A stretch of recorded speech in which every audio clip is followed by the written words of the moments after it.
you feel this?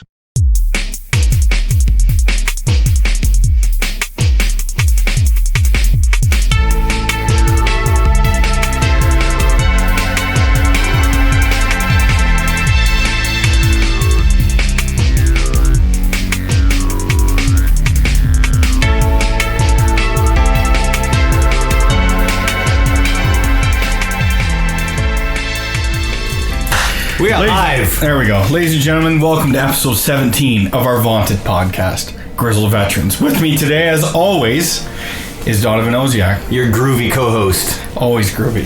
Yeah. Exceptionally groovy. Groovy. And myself, Jason Rose, here. Right on, right on. So what's going on? Well, we both checked out that game night last weekend. Well, there's that, but aside from this luscious lemonade you provided me. Luscious. I'm coming to, my throat is killing me. And this is like, lemonade's sort of like lemon tea, right? Kind of. Soothes. It's like heaven in a can. It is kind of. I don't drink enough lemonade, I think. You know, as a kid, you always had lemonade on hot days. Today's a hot day. We just came from the patio. Yes. Doing the old, No, we're not doing any of the drinking today. Well, no. Actually, this is surprising for you. You have no... Well, I'm not some alcoholic. No, but like you pretty... you have a brew every episode. Well, today's a serious day. Yeah. I mean, we got a lot of serious gaming journalism topics to talk about. We gotta keep it real. But before we get into that, let's talk about a few movies lately. Just a little bit of stuff. The recent The Man of Steel trailer. Okay, yeah, the Zod absolutely. one. We got to talk about that a little bit. We do. A little bit behind, but... Okay. Well, I mean... That trailer... This movie's been on my radar, like... I have to admit, it's been a slow burn for me. When I initially saw the trailers, I wasn't like all that crazy about it. But now that it's sort of come to it's culminated to what it is. Like, the initial one was really like emotional and slow. Sure. But now you see the entire like mindset for all three trailers come together, and I'm like, that's pretty masterful. Well, this is the most in your face that trailer. Hans Zimmer soundtrack. Yeah. Well, I listened to a track on SoundCloud, and I guess it would have been like the main theme, we'll say. Oh man, it was giving me chills. Yeah. No, this movie... And I love Michael Shannon. I think he's an awesome actor. He's General Zod. Sure.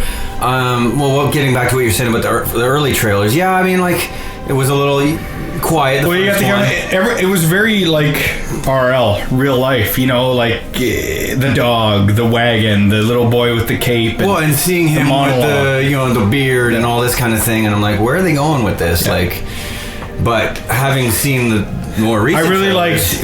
It sort of piqued my the second trailer. I think was the second official trailer where Russell Crowe or Jor-El and the mom says they'll kill him. He says how? Yeah, he'll be like a god to them. Yeah, and I got a buddy who's like, that's the best thing I've ever heard. He thought it was just so cool. Yeah, and same here. I got a buddy that said pretty much the same thing. He just that line and the way he's just like, how? Yeah, how? But. Michael Shannon, he's from Boardwalk Empire and some other movies, and just I really like his portrayal of General Zod. He looks that crazy fanatic type. Well, yeah, when you see him kind of losing it a bit in some of the other trailers, there's a couple I will find him. Yeah. It was crazy. So, and then I guess you've got his wife is in there too. Who Zod's? Yeah, it's not his wife. She's just a fellow. Is she going to be the same character? I can't remember her name, but yeah, she's very murderous, like sort of crazy. Okay, so she's going to be similar to the female character in Superman 2, the old Donner film. Yeah, just way cooler. Okay, and then Was Non the name of the other guy? Non? I don't know what the other guy's name is. But sort of the dumb guy, but he was like the enforcer. And there is a sort of enforcer type character in this most recent trailer. The soundtrack and seeing the action, it looks really, really cool. Then I shared it with you actually. The after credits scene, which I'm going to spoil for you people. Yeah, I'm going to give you 10 seconds to mute it. Okay. 1, 2, 3, 4, 5, 6, 7, 8, 9, 10. Okay, spoilers, last chance. Okay, the after credits sequence, which is like 95-99% confirmed, is... You ready? Last chance. Superman is in the Fortress of Solitude by himself, and a caped dark figure appears behind him, and he just says, "Who are you?" or what do you want? Is that what he says? I can't remember. I said it to you. Seen it. I know I said it to you. I know I read it, and it's a good source. Yeah. So he says, "Who are you?" And the cape figure says, "We need to talk." And Superman says, "About what?" And he turns, and then obviously it slows in, and it's Batman, of course. He says, "Justice," and then it fades to black. I think it's pretty cool that Batman is the one to kind of start the idea. I don't know enough about the Justice League. I don't know who originally put it together. Maybe Batman did originally put it together. Not sure. Anyway, spoilers done. That's it. I just think that's such a cool. It gave me chills just thinking about it in the movie. I've been getting chills seeing these trailers. Going to see whatever else I got chills. They're multiplying. I hate that. And I'm losing. Used to play at the pool hall all the time when I went to high school. I hated it. I also saw Star Trek. Electrifying. Star Trek Into Darkness. I won't go too much into that because you haven't seen it. Well, I haven't seen it yet, so yeah, you can't tell me. But am I the only one? We talked that I find Chris Pine extremely annoying as Captain Kirk. He's my least favorite of the new cast. His snarkiness and smugness make it very hard. He's too cocky. Yes, it's like a parody of the original Kirk, right? Taken too far. Yeah, and there's parts in Inner Darkness where you have to empathize with the character, right? And I found it laughable because I don't like him. Right, I don't like him. Now, keep in mind, people, that Jason is a pretty extreme judge. I'm a critic. He's a harsh critic. So yeah, when a critic is a critic is a critic. Yeah, there is no harsh. There is no soft. It's just critical thinking. Anyway, it was cool. I go see it. Yeah, so I'm planning to see it hopefully this weekend, but we'll see how time permits. And then on the weekend we went to I don't know how many he's had, but it's gaining a lot of popularity. He's been doing this for 12 years apparently. Wow. Yeah. The PC Gaming Museum in our own hometown of Brantford, Ontario, Canada. The home of Wayne Gretzky. / Silent Hill. Yeah, Silent Hill. Silent Hill was shot there. The first movie anyway. We went to there, and it's like a history of all video games. This guy, you haven't seen a collection of gaming paraphernalia and games like this guy has. Like, if you're familiar with the Angry Video Game Nerd or something like that, you've seen this guy's basement. This is a house filled with games, so it's like everything. And it's not even. And it literally is a museum. I mean, he's had. Kotaku, you mentioned, covered the event. Kotaku covered this weekend's event. Right. It was a secondhand story that they picked up, of course, but I just thought that was really cool because he deserves any and all accolades that he's given. Absolutely. Sid Bolton, I don't know if you listen, but you're an awesome You're going to hear this episode, buddy, because we're going to post it right on your page. Yes, sir. And more people should get out and support events like this, and hopefully more people have events like this, but I don't think there's too many people that have a collection like this around the world. Yeah, and another interesting one, he's a big Dragon's Lair collector. Yes, he's got the arcade cabinets. He's got every paraphernalia you can think of. So it's pretty cool.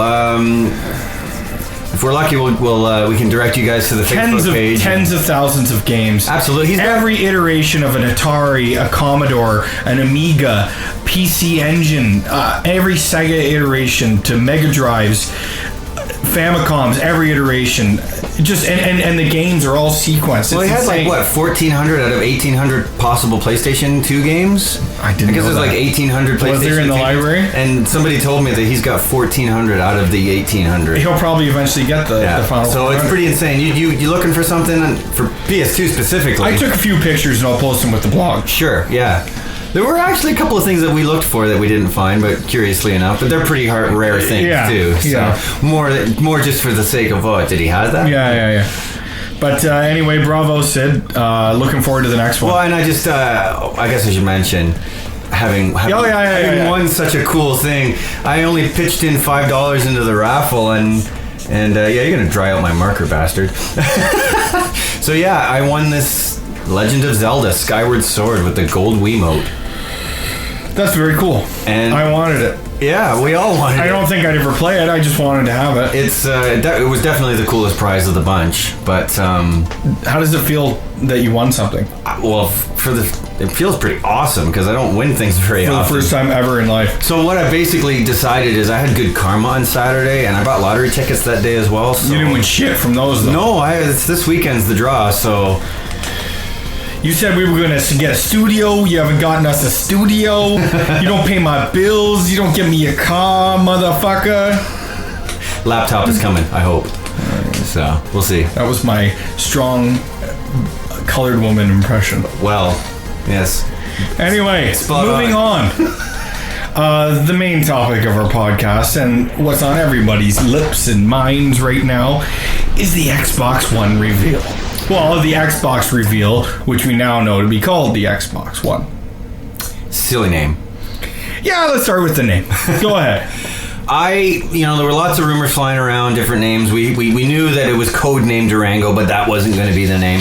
Infinity was one that was the name that I had heard that stood out for me, and I thought that would have been perfect. And it still, to me, means exactly the same thing that Xbox One does in a different light. I mean, Infinity would be like, you got infinite possibilities, of what this machine is going to be capable of doing over the years. Because I think, again, with this next generation, we're going to see significant growth of the console just based on operating system updates and things like that, even more so than we did with this generation. I think of course, but I don't know, the name to me, it's fine, but I see it, it's kind of confusing. Well, yeah, I mean, that's like we talk about the Wii U name being confusing.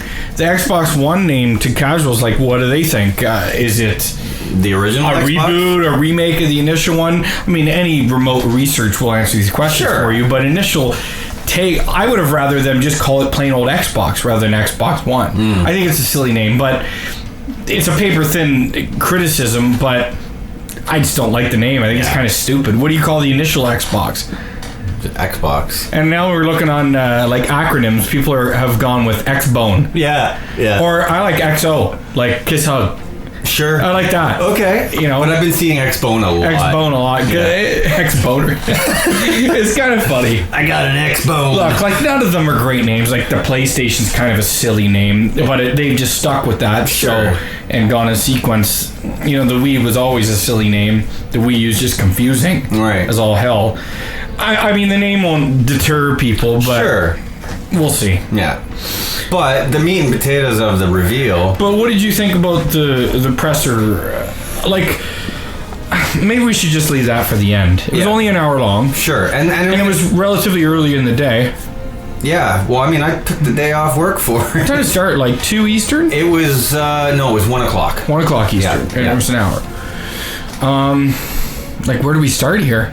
Well, I mean, I guess we can talk about how it started, and it took 33 minutes to get to the first game mention. Yeah. But, I mean, some people will defend it by saying, well, they did say it was just the hardware reveal. Well, we can get to that stuff. I think it's very clear where that Xbox, their mindset, Microsoft's mindset with this console is completely different than what the PlayStation 4s and Sony is doing. And I think in one sense that's actually a good thing. I mean, at least it makes the two boxes different from each other.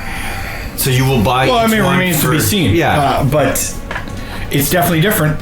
Yeah. And I mean, I think what you will see eventually, I mean, I'm going to tell you right now, I'm not going to be an early adopter of this machine. I can't see it. Unless they blow my mind at E3 with some revolutionary game reveals. Well, let's go. They really talked up. Everything was... They didn't even mention game until the 33-minute mark. Yeah, it was all... If you tuned in with no knowledge of what this reveal was, or not prior knowledge of what the Xbox you just have to turn on Spike you TV would have thought this was a new TV machine, like an entertainment living room box. Even we heard some kids at the game night in the other room were basically saying that it seemed like it was a glorified DVR. Yes, I actually heard that more than once.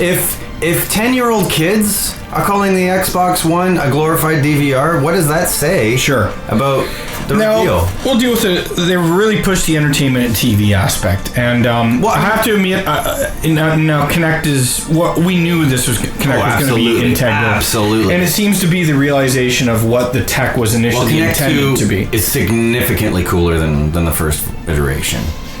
Cooler. I don't think Kinect's cool at all. But what it can do, what it can do in an entertainment aspect, I think that's cool. Yeah. And from a game aspect, it'll never happen to me. Well, I mean, I think like the voice implementation is going to be like a much richer experience. They're touting that anyway.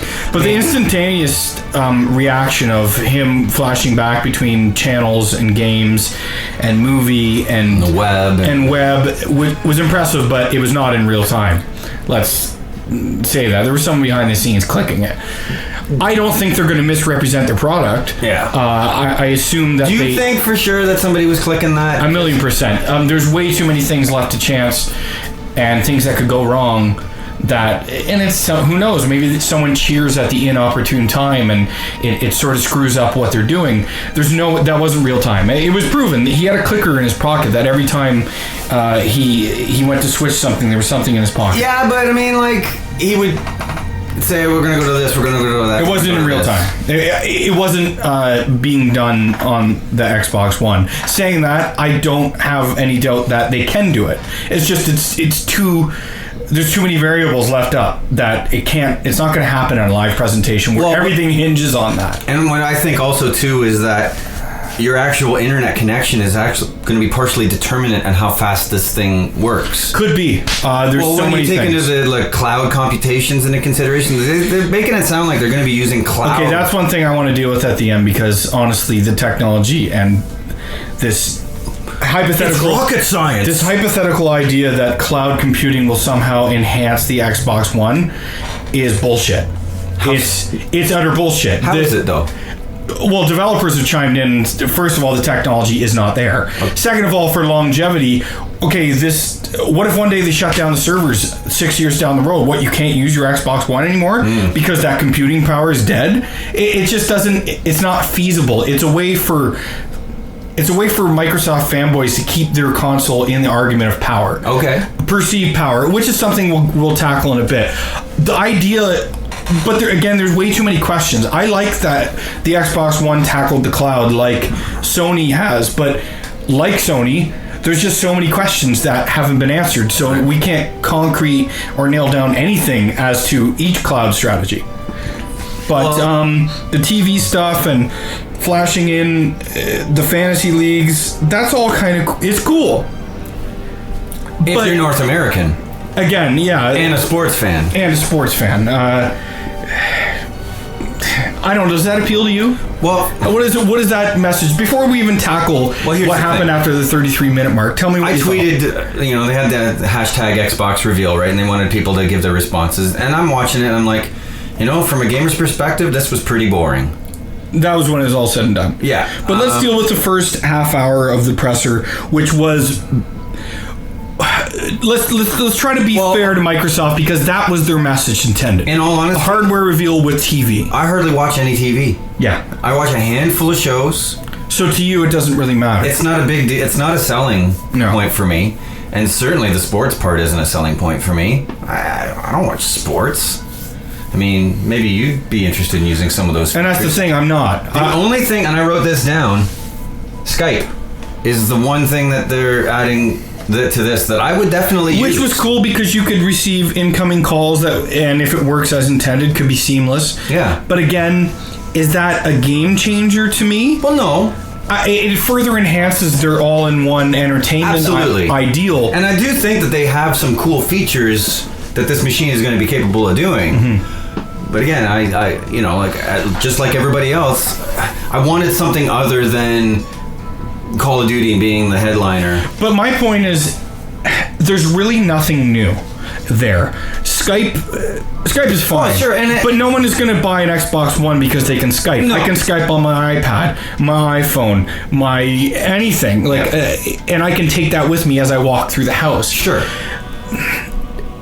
This stuff is all well and good, but TV is a dying medium in terms of a cable consumption aspect. Are they going to... Numbers have been proven that I canceled cable over almost 2 years ago. I mean, TV's not going to go away, but the way that we consume it is changing. No, TV is there, but they're not just marrying to the TV. They're marrying themselves to cable and the living room, whereas...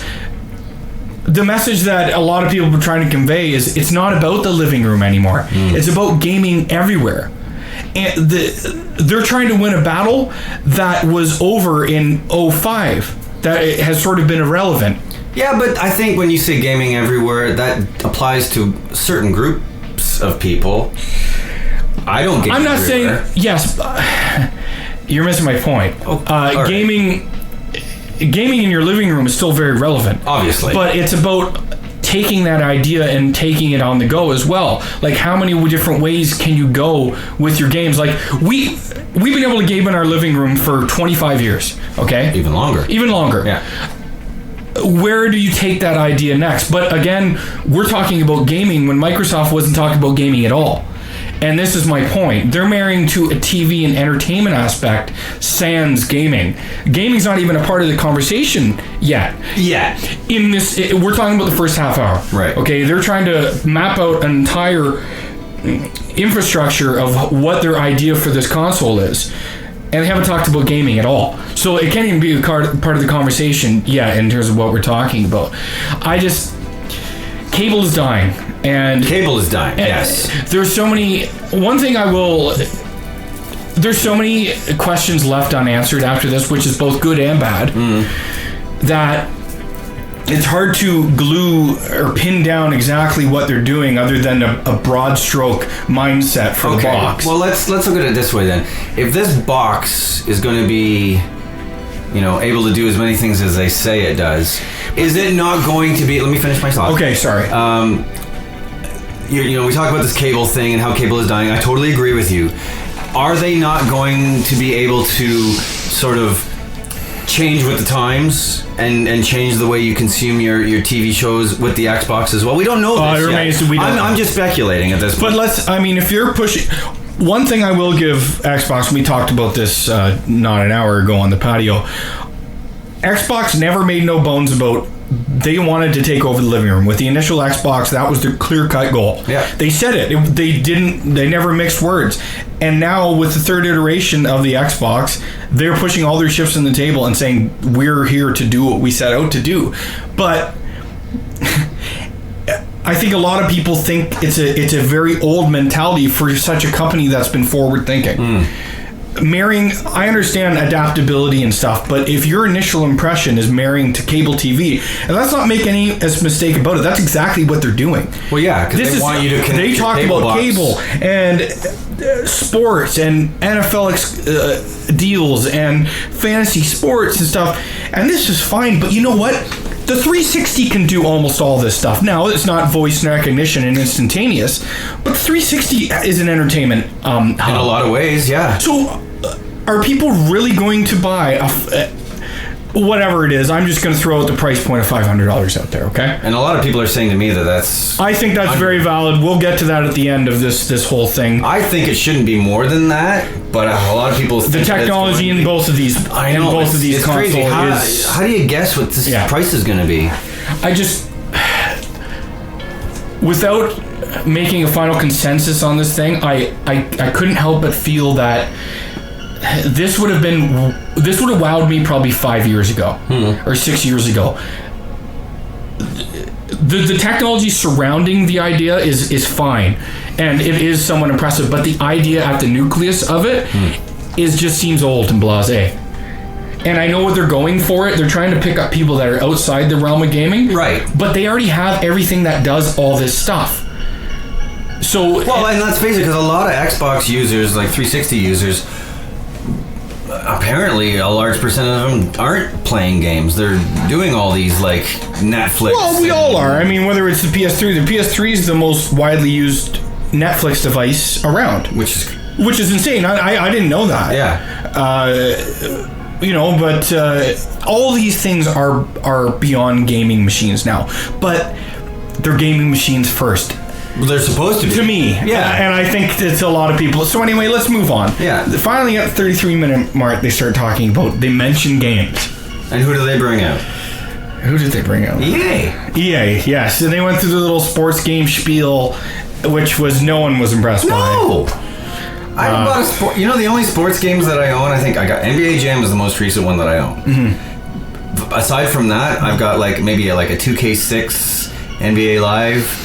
And then out of all the game announcements, let's also say there was probably almost under 2 minutes of gameplay total out of all of them. Sure. And I'm not being there were critical seconds in the Call of Duty. That's trailer? Right. We can gloss over the sports. Like, I like sports games, but they didn't show anything that was real time. They're all CGI added camera angles, or CGI graphics from unrealistic camera angles. Like that, those aren't playable camera angles. No, they weren't playable camera angles. But do you not think that maybe some of that stuff was at least in engine? I suppose, but until I see it being played, I would hope that they would at least show us in engine stuff, even if it looks. See, I'm expecting some games to look that kind of caliber, CG quality. Sure. So, I mean, I don't know what to make of some of these trailers. Like, what is actual gameplay and what is just, I don't care if it's in engine and you've zoomed in and you've got a crazy angle. That's cool to me. That's fine. At least you're showing it in engine. Mm-hmm. If it's purely CG, you're not showing me anything because that can be just run on a PC or whatever, right? So I do think that some of this stuff was in engine, but like it's hard to say, right? But unless unless someone has a controller in their hand and they're showing me it being played, I just don't know what to say. That was the one thing missing from this presser for me personally, was at least some type of live demonstration. Yeah. What was the exclusives that they showed? The Remedy game. The Remedy game. Which I can't remember. Quantum something? Yeah. Either way, it was live action mixed with hints of CGI trailer. I don't even know what it is. I think it's a shooter. Well, did you see the little thing that the head of Remedy put up? That they're trying to mesh live action? Well, here's what because a lot of people were expecting Alan Wake 2. Mm-hmm. Okay? So, I can't remember the guy. And for the people, Remedy makes the Alan Wake. Remedy... I saw the... Max Payne?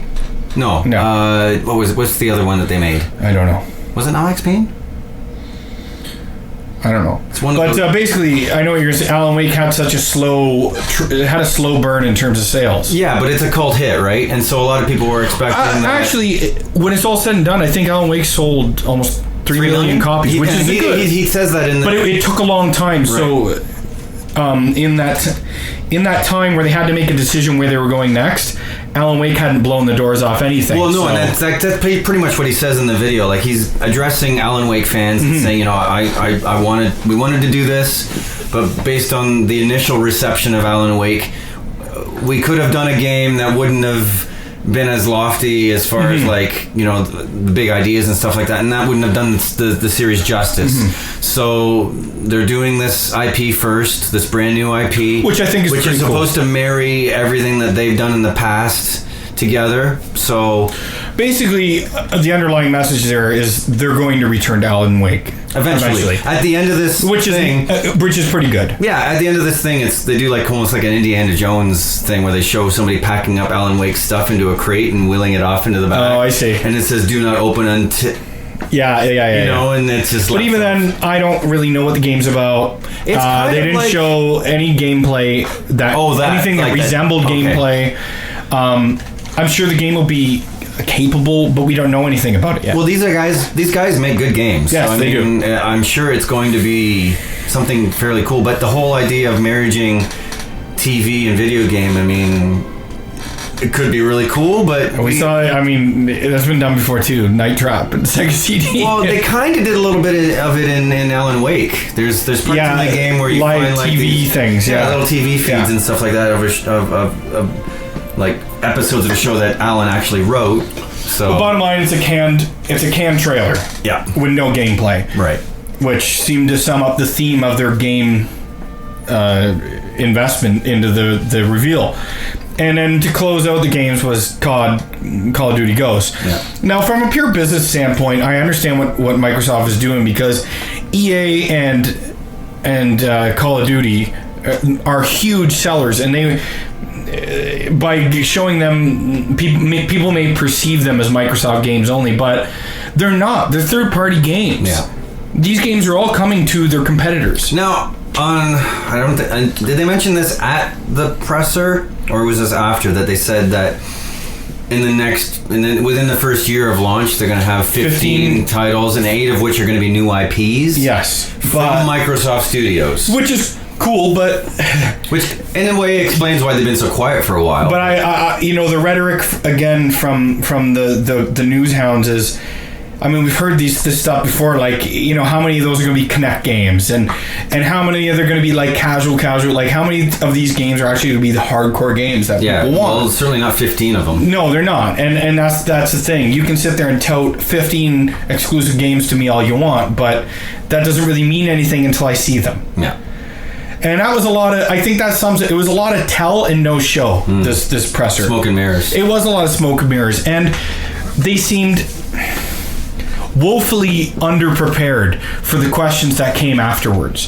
From used games and DRM to... there's some scary shit. To them saying, okay, let's go with the always online. They say it's not always online, yet you need to check in with the internet every day or every 2 days. So that's just wordplay. It's bullshit. It is an always online console. Well, for full functionality, obviously. And it's an always Kinect console as well. Yeah. You have to use Kinect. Is Kinect cool for what it can do? Yes, but the bottom line is you don't have a choice. I don't know how I feel about having Kinect be active while I'm not using it. Well, that's a sentiment shared by a lot of people. Yeah. Like, I think I mentioned to you at the patio, like, I feel like I'm gonna, if I get it, which I don't know, I don't want to say I'm not gonna get it. Mm-hmm. Right now, I just need to be sold on it, and I'm not yet. So, what am I gonna do? Get an eye patch for my Kinect? I suppose, but I mean, if you're worried about privacy, like I said, you know, your phone, you gotta carry a phone with you. You got a tablet, and you know, your PC. You got cameras everywhere.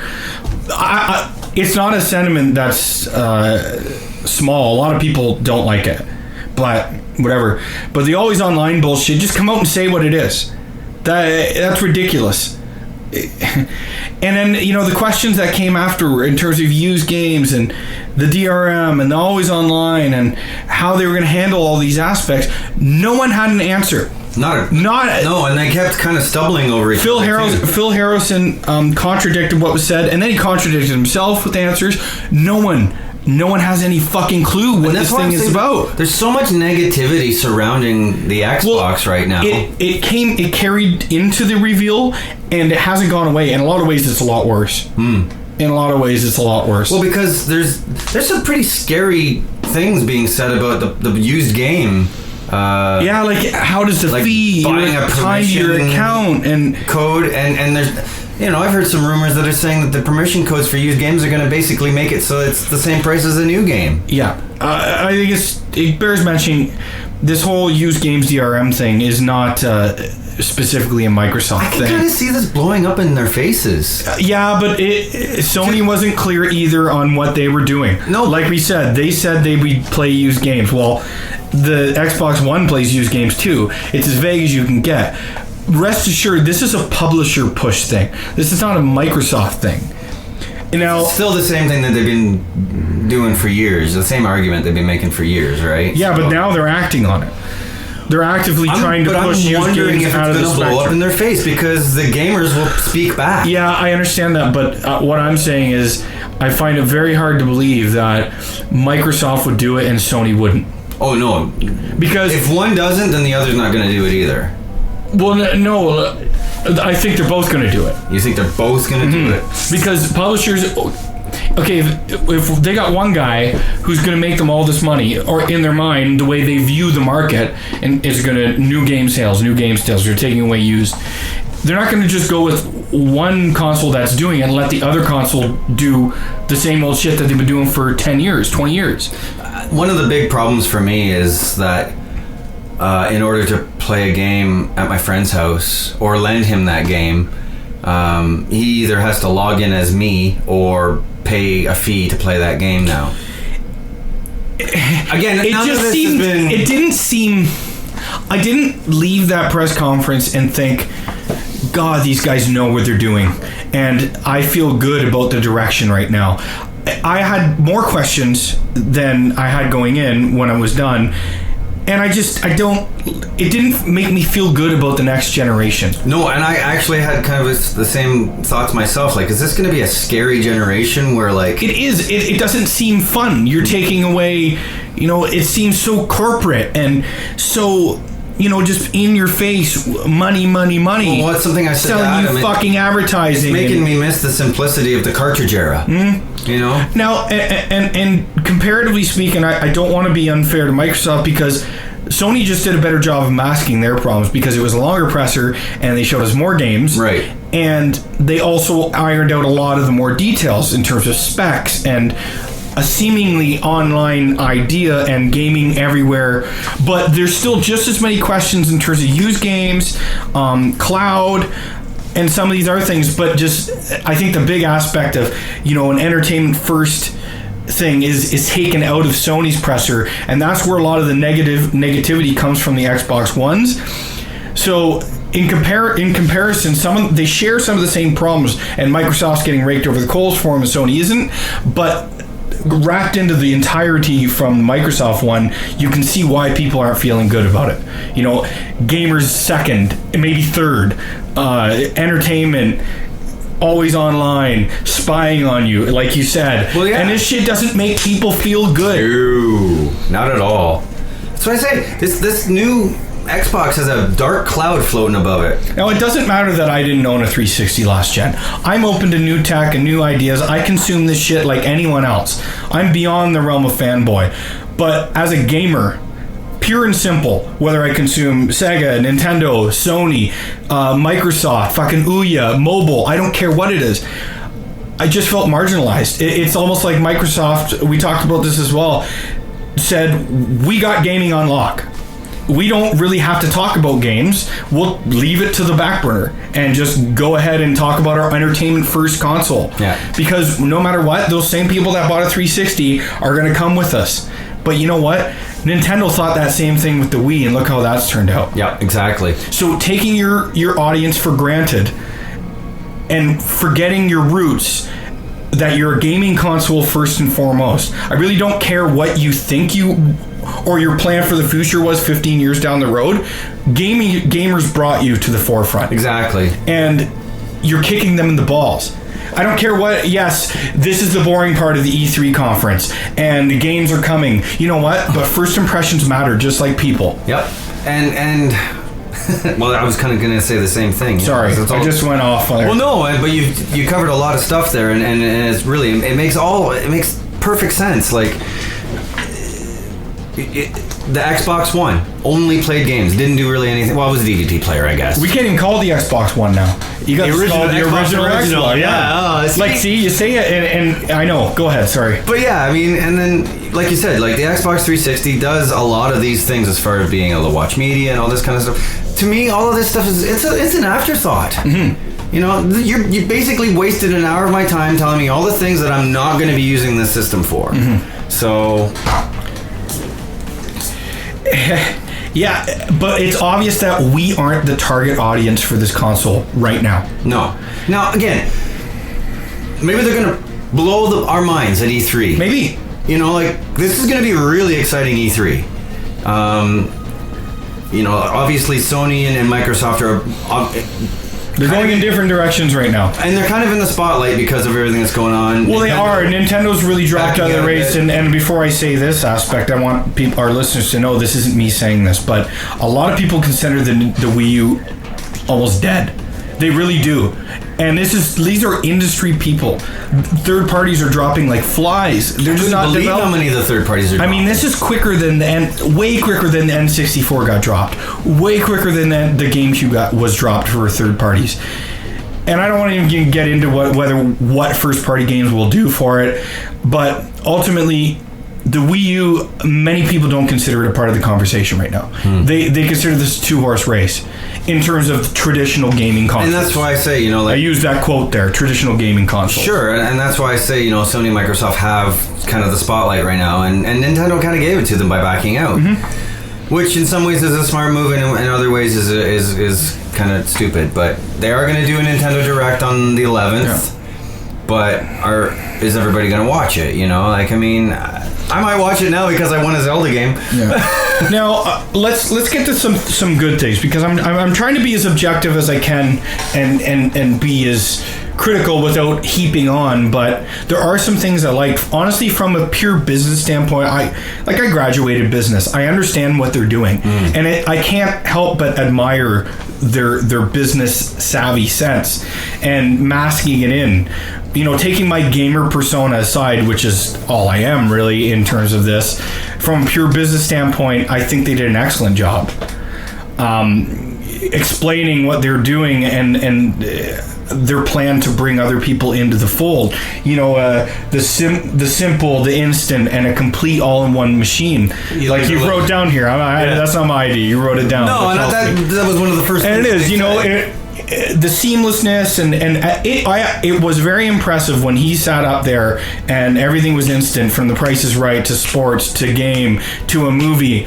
Honestly, that is impressive technology, but again, like you said, it's ultimately second to me. I don't care about that if the games aren't in play. I'm not going to be jumping from a game to a movie. No.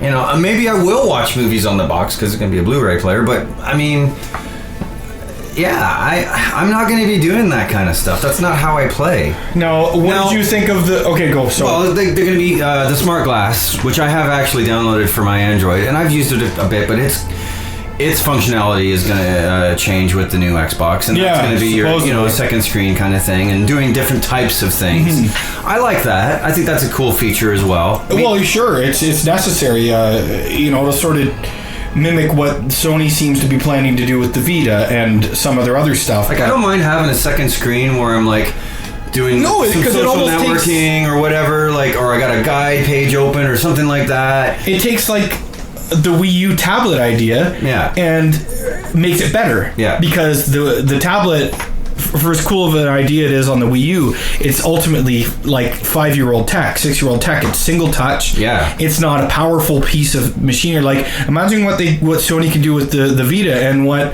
Microsoft can do with Smart Glass on their tablets and shit. Well, I can really see like Watch Dogs using Smart Glass as part of the game. Sure, and other aspects. I think that's quite cool. Yeah. And it remains to be seen how they implement it. But second screen technology is going to be a big part of both of these. Of this next generation. Yes, yeah. And it's there's a lot of opportunity to expand gameplay. Well, I've seen lots of people since they announced the off-screen play for PS4 is kind of a man. Really thinking about and now people are talking about Vita like crazy. So I mean, way to go, Sony. Yeah, I mean, and how Sony hammers that home is the price cut and bundles with the PS4. But this is about the Xbox One. Yeah. What did you think of the hardware?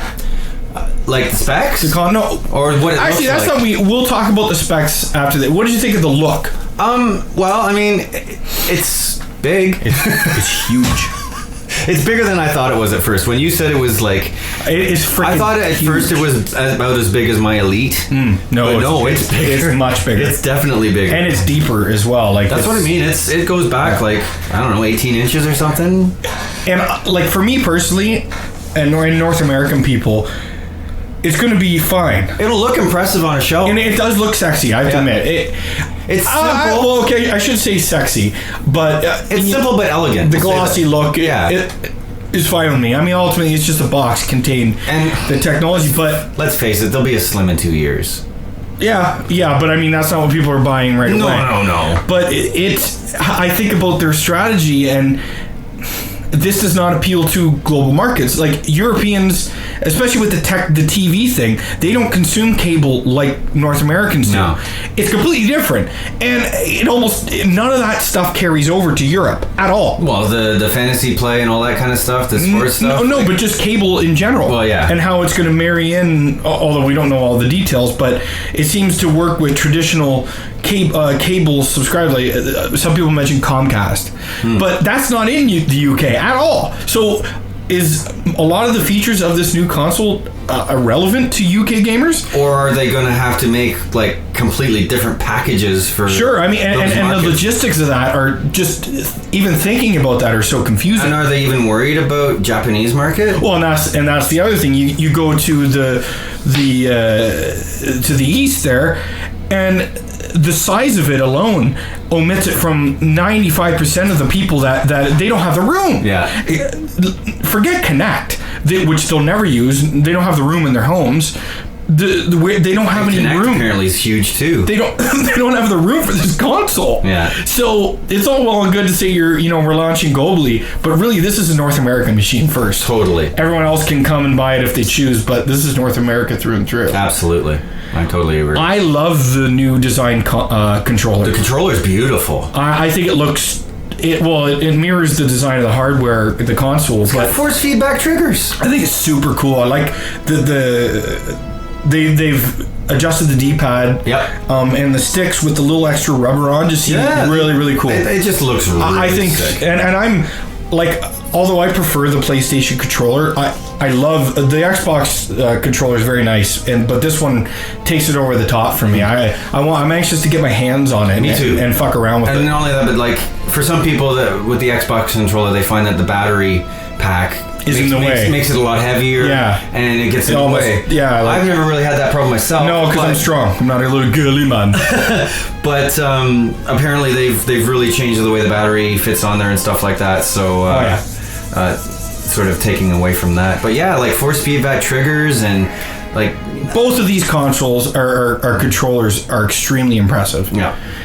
Both the PS4s and the Xbox Ones. I'm really happy that they stuck with. It's just an evolution of the tried and true designs that people love. Mm-hmm. So why fuck up a good thing, right? I guess we can close on those are some things I really did like. I'm really looking forward to E3 and to see if they really follow through on that game. I really hope so. Because if they don't, and they start talking about this other stuff again, man, I don't know what to say. I'm gonna have to reserve judgment on the entire thing until after E3. Yeah. I'm talking about, it's fine to people pass judgment on everything all the time. So when people are giving you opinions on this, like I said, first impressions matter, and that was not a good first impression. No. But what did you think?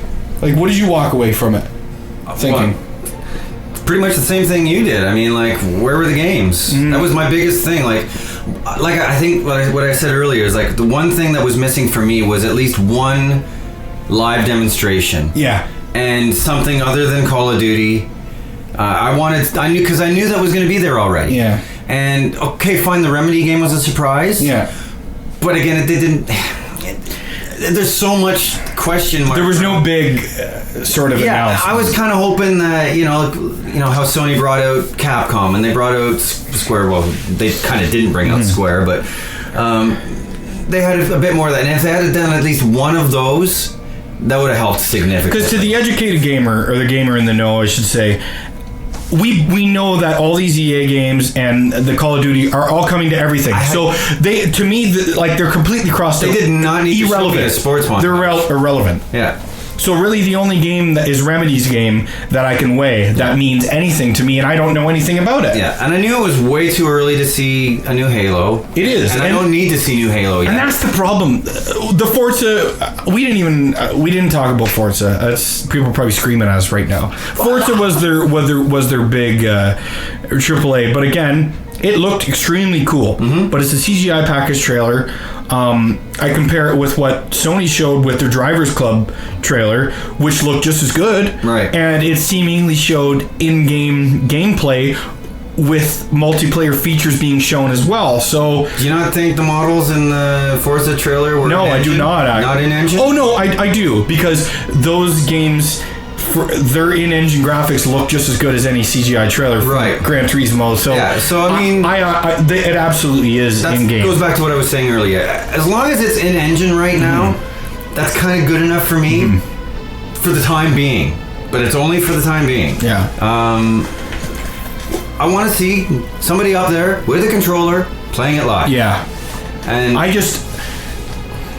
Xbox going forward at E3, they really need a new IP that maybe it's Remedy, and maybe they come out with some gameplay and really hammer it home. But that's what needs to be shown. Yeah, they need a new game that to work alongside the juggernaut of Halo, Gears of War, Forza, and whatever else after that. Yeah, because Halo, you can't come out with new Halo right away. It was just done. Yeah, Gears of War Judgment just came out. Exactly. Like, So there has to be something to tie over, to bridge the gap, so to speak. Well, and again, this comes back to the fact that everybody's been asking what's Microsoft Studios up to. They've been really quiet for a couple of years now.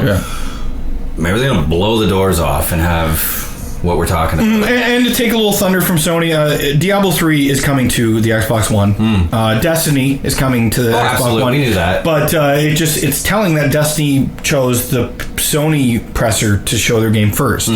Bungie being a longtime Xbox supporter. Well, and I think even you said that was kind of like... I think it's fine. Obviously, I know what... There's something... You thought, a lot of people thought, they're sort of biting the hand that feeds them. I watched on some game trailer stuff, and that was kind of... I think maybe Marcus Beer had kind of said, they're kind of pissing on the people that put them where they are in the first place. Now, we don't know what happens, though. Yeah. I think another thing that begs to mention on top of specs is Microsoft's approach to indie game, which I think is very important that we didn't talk about, is they are almost anti-indie now.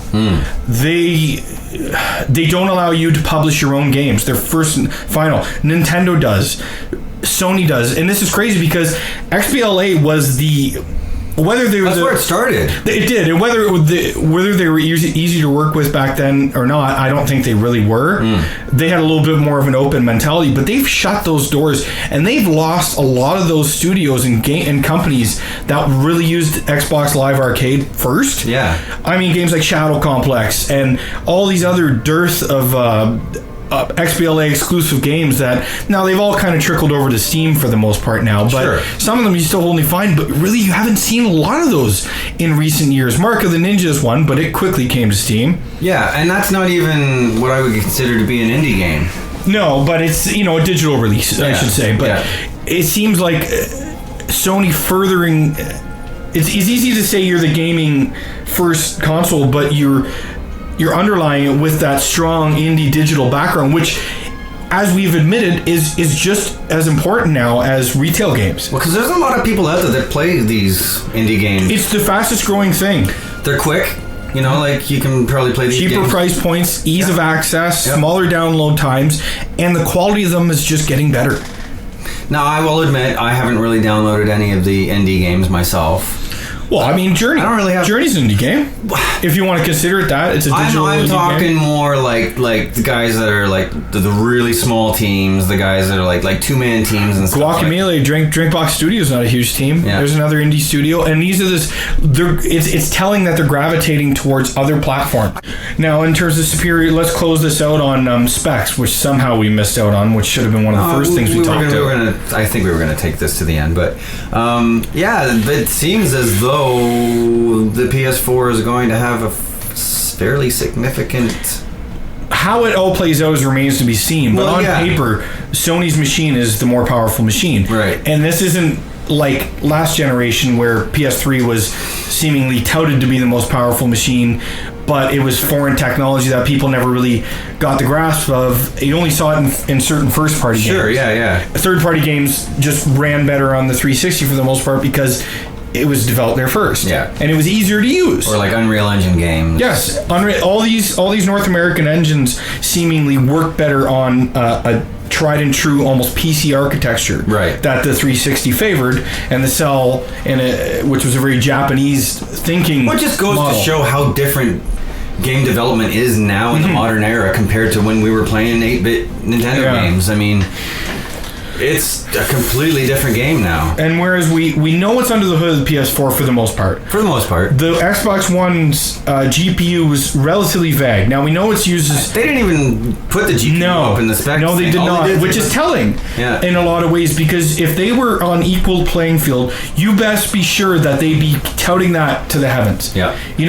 Or they were more powerful. Or is it not finalized? It's definitely finalized. These machines are done. They gotta be. So we don't know there. We can only guess in terms of the GPU and the CPU and the guts of it. But what we do know is the RAM. Yeah. Which people made a big deal out of the GDDR5 RAM for the 8 gigabytes on the PS4, and they wondered what the Xbox One would do. But it turns out they have the same amount of RAM, but it's the slower DDR3. But what I find being underreported is the fact that 3 gigs of that RAM is allocated at all times for the 3 operating systems and the Kinect. So that means only 5 gigs of DDR3 slower RAM than what the PS4 has is available for games. Right. Where does that, and you listen to guys like IGN had Peter Molyneux, and we talked about this prior. He says RAM is such a huge deal moving forward. Like, that's like the one thing that developers this gen are clamoring for, because they have to, when they're developing, they got a little counter in the bottom of their debug things. When RAM is like hitting, it'll flash red, said no more fucking stuff. We got to cut that down. Yeah. Those limitations are gone. So the fact, their imaginations and their dreams to build these massive worlds and what they can do, it's only limited by the RAM, and so to speak. So it was the Crytek guys. They used a quote from them. Did they use a quote from them in the PS4? I don't know. Did they? Anyway, they were just basically saying, like, or maybe this was off GT or something like that. But yeah, basically saying that we need 8 gigs of RAM minimum for the next generation to do what we want to do. Yeah, and Xbox One isn't really delivering on that. They only got 5. They are, but it's not the better RAM. No, but 5, that is finalized. That is 100% fact. Yeah. Unless something changes between now and E3, only 5 gigabytes is available for games. That you kind of said because of the type of RAM that the PS4 is using, that it's going to be able to use, like... I don't think we're going to be able to see the realization of that speed until 2.5 years, 3 years into this generation. I think initial games will be equal playing field. Pretty much. You're hearing a lot of people say that power is going to come into play. Yeah. Maybe we see games at 60 frames a second on the PS4 and 30 frames on the XBONE. And what is the leading platform now? How has that changed? The 360 was unquestionably the leading platform this generation. Is that going to switch? Because all these developers have been clamoring for more power, faster GPUs, faster everything. Yeah. And one machine is the more powerful machine. Now, I want to make clear, like, Xbox One games will be gorgeous and beautiful. Yeah. But it's just the longevity. How does that come into play? And that's the key thing here now, because we've seen the longest console generation coming to its end now. How long is this next one going to be? Yeah, I don't know. Those are... Is it going to be even longer? Some people speculate it might be the last official one. Or who knows, maybe there's a unified console after this. Yeah, I don't know. I can't see there not being a console of some sort. I don't know. All I know is this, but all in all, what do you give the reveal out of 10? Out of 10? Yeah, we rated it's only fair. 6.5? Yeah, I give it a 5. Yeah. You know what? I give it a 4. Yeah, you know what? It had no games, and I'm a gamer first, unfortunately. I really like the hardware. 6.5 is generous. I'll give it a 5. I like the hardware and the idea of the tech, but it doesn't speak to me at all. Exactly. And I mean, I did come out of it going, well, hey, there is cool tech here, but it's not speaking to me. My final concern or judgment will be at E3 for it. Absolutely. I mean, then I can take the entire thing in a whole, because an hour just wasn't long enough for what they wanted to do. And I mean, on GT, they did an extra half-hour post-show where they did some Q&A, but it was only half an hour, and they didn't really do that much. All right, I guess we can leave this topic. Yeah. Just touch on a couple of things real quick before we wrap it up. Glaze over stuff quickly here. You want to talk a bit about Dragon's Dogma? Sure. Dark Arisen. Yeah, I picked up Dark Arisen about a month ago. I guess it's been almost now, and game's fantastic. They did some really good tweaks to the original system. Rise from your grave.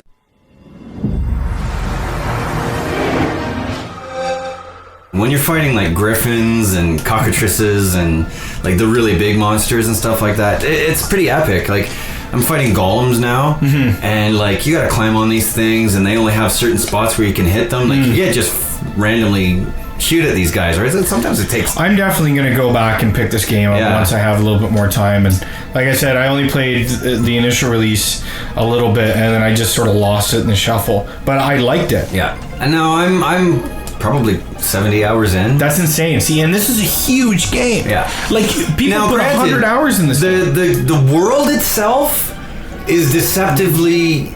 Like, it seems bigger than it is at first. You end up doing a lot of, like, traversal in this game, right? but it's not nearly as big as, say, Skyrim. You get this illusion that which is fine. Skyrim's just way too big. Yeah. This is like you're playing in a province. Okay. Right? So it's not like you're on this giant continent. No, you're just in like this certain area. But there's a lot of crap going on, man. Yeah. There's actually only a couple of towns in the game. Okay. But because you're doing all this other stuff and you're doing a lot of dungeon crawling and things like that. Yeah, it's interesting you say that because my initial impression that this game was huge. Yeah. I thought it was a lot bigger in scale too. That doesn't mean it's a small game. But it's beautiful too. Yeah. I mean, the environments are gorgeous. Yeah, like if we're doing the comparing thing, which a lot of people do, it came out the same time, sort of the same time as Dark Souls, I think. Yes. In around later, the time. But 6 months after, maybe. Okay, well, that's sort of the same time. Yeah. That's fair enough to compare. Because, like, aesthetically, I prefer Dragon's Dogma. I sort of like... Well, the gameplay to me is... It plays different. Yeah, it definitely plays different. You know, I don't want to say it's like... I mean, it's definitely an easier game than Dark Souls. But again, there is some challenging shit in that game. Oh, man. Honestly, Dark Souls isn't a hard game. Well, once you learn how to play it good, you know, you got to be able to... I thought Demon Souls, from what I hear, is more difficult. Oh, absolutely it is. Absolutely it is.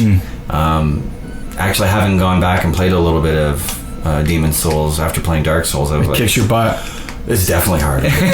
Well, because they have the world tendency system in that game. Yes. And so if you die when you're human in a world, the world tendency goes down. So you're almost better off to play it when you're dead. You know, like if you're alive, you go kill yourself in the the hub zone. You're talking about Dark Souls, though. Yes. Yeah.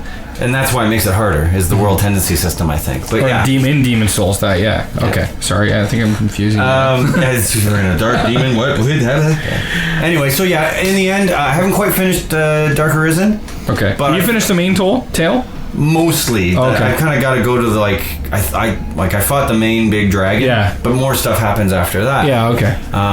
So I'm at that point now where I can probably go to the final battle. But I've played enough that I think I can safely give the game an 8. Nice. Yeah. I think it's worth it.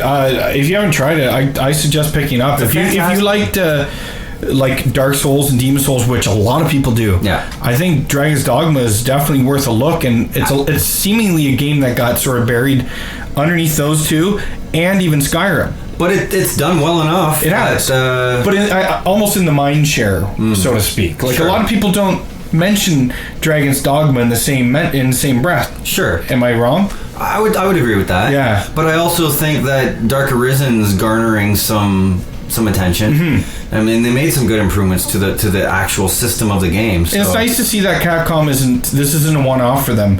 From the sounds of it, and at the PS4 reveal, that DD engine. And man, if they can make that happen for next generation, it'll take Dragon's Dogma to new heights. Oh hell yeah!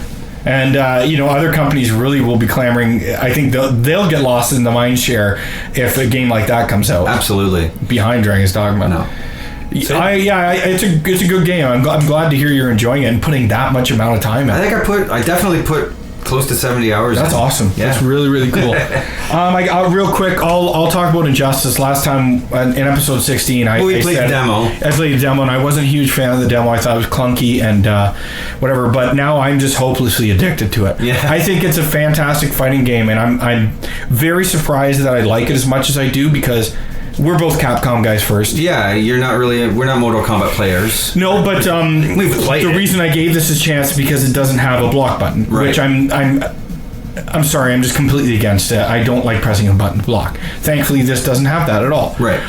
But it's a testament. This game is so pretty, and there's so much content. The stages look so good, and they're interactable, and I'm finding the fighting engine is very easy to pick up with a lot of depth as well. Now, this game isn't perfect yet. There are some things that need to be wrinkled out, and I would suggest nerfing things like the interactables, like, for instance, throwing a statue head. I think it does far too much damage, for instance. But these are things that'll work themselves out. Right. I just think the game is so pretty and so fun to play that it's a must-play for any fighting game fan. And they've thrown so much content into it, like the story mode. Then they got your traditional arcade mode. Then they got these Star Labs missions, similar to what Mortal Kombat had. Sure, yeah. It basically take all that content that Mortal Kombat had and transfer it to Injustice. It's a Fuck, it's a lot of fun. I give the game a 9. I do. And I know you're concerned with some of the DLC issues. Well, that is something that's been bothering me. I mean, it just makes me think about the Capcom debacle. Mm-hmm. And like, well, you basically told me that what I thought was on disc actually comes in as a patch. Well, I can't guarantee that. So I just know they have added patches with each edition. I mean, we downloaded it over a 300 megabit. Oh, 400, yeah. So, I mean, like, that's a lot of info right there.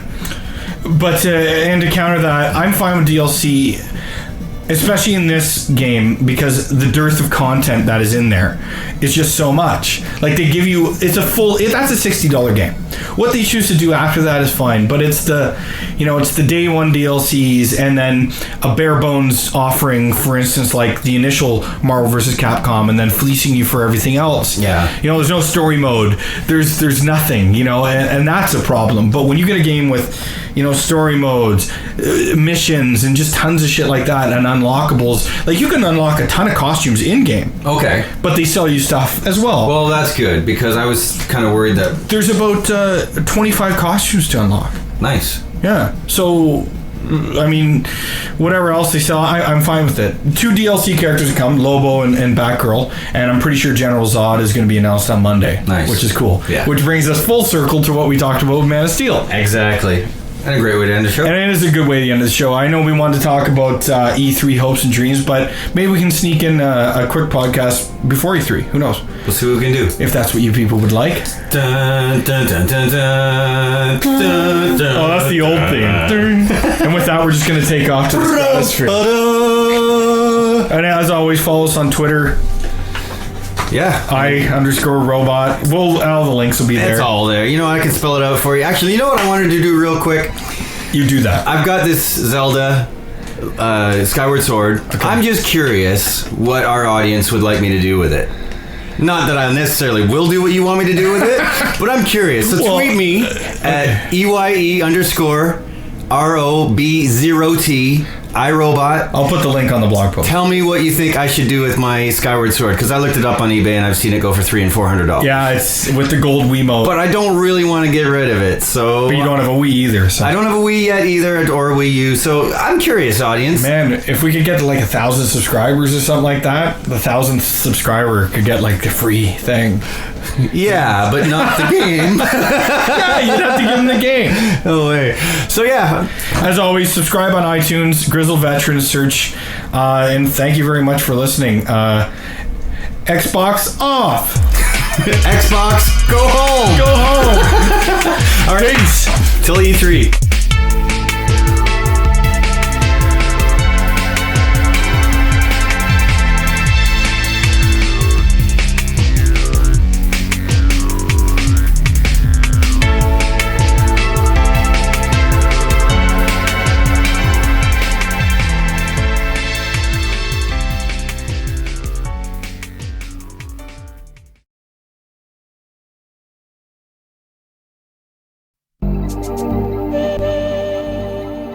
Thank you.